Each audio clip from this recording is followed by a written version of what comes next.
This weekend, the world is coming to Santa Fe for the Santa Fe International Folk Art Market. So exciting. Now in its 8th year, the market is the largest of its kind and hosting 150 artists from the farthest corners of the globe. And I'm so pleased to introduce the market's founder, Judith Espinar. Welcome, Judy. Thank you so much for having us. We're very excited. Well, we're excited to have you. And of course, we also, we want to mention that you're the market's creative visual consultant as well. Boom. Both of us. Ernie, so please you. I'm so happy, Ernie, Great that you're to meet here. you. No, you're fabulous. You look great. You both look great, and you brought with us some beautiful art to show. You've really made our set look fantastic, by the way. Thank you for that. And I want to first talk, before we go any further into this, is how, Judy, did you conceive the idea in the first place of the Santa Fe International Folk Art Market? Well, at the conception, it wasn't exactly the way it is today. We started because we wanted to do an international folk art market to be in the swim with Indian market and Spanish market, and the idea caught on so beautifully that it was really the New Mexico community that sort of cheered us on, and so that's how we got here today as the largest international folk art market in the world. I love it, and there's really no words that you can really use to describe this extraordinary event. I think the best way to show it is to really allow people to see it visually. So we're actually going to show some video, and then maybe you can talk over that and give us an idea of some of the things that we're going to be looking at. What is this, right? Is this the entryway? Yes. Okay. And these are dancers from Oman, and they're also doing henna for anybody who wants it at the market. South African band. Entertainment goes on all weekend on the stage.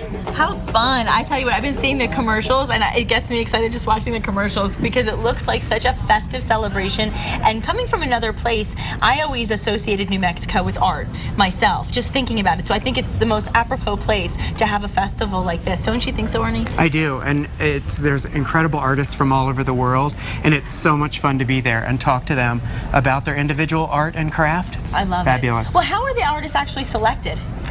There is an independent jury. Not anybody from the market organization is part of that. Okay. And there are criteria that we set up in relationship to being quintessential folk art examples of the world's cultural art. Wow, that says a lot. I mean, that really does. We're not just talking about a state, we're not even talking about the country, we're talking about the world. And the market literally changes lives. I mean, tell us a little bit about how lives have been changed based on the impacts that the artists have had.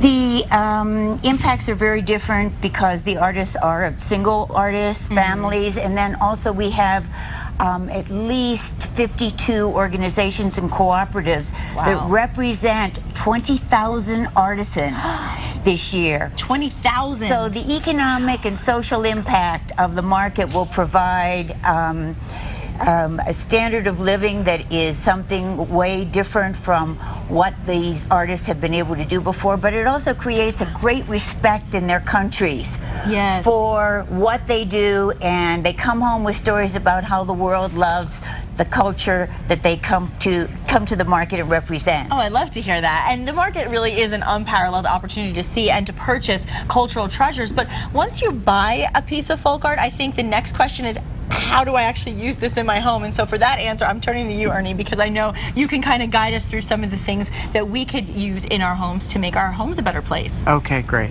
Well, Judy and I pulled together a few different vignettes of things you can do in your home collecting folk art at the market. Okay. One is a place setting here on the front table.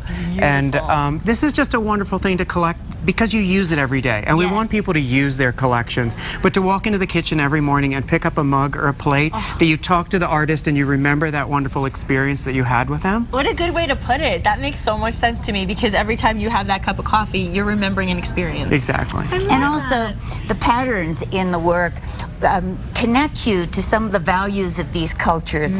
One of the things that you often see are natural images, that birds and rain, and you know how important rain is. No kidding. So, we love to remember how basic values continue to be significant in our world. That's a great, yeah, that's a great point. And over here, I mean, these are beautiful pieces of art, beautiful. And like you said, functional too. Exactly, and this what we want to show an example here is to really show how you can mix patterns. Okay, and I love this is that. like 5 countries from all over the world, and how beautifully they mix in a color story. What countries? Mixing different sizes.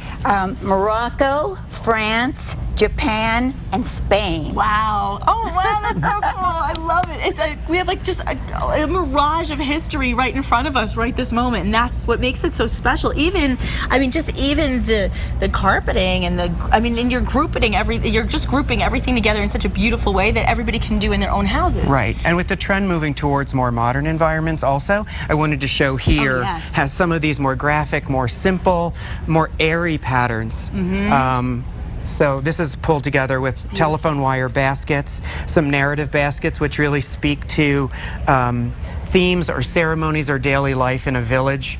A beautiful artist here. That's beautiful, featured. by the way. This is this particular artist will be at the market this year. Her name is Jabu Nala, N-A-L-A. Where's she from? She's from South Africa, and actually there is work in the Louvre in Paris from Amazing. earlier people who were doing this pottery in her family.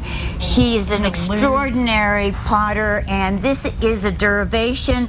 The form is a derivation from the welcome beer ceremony that they always do in South Africa when you go to visit a home.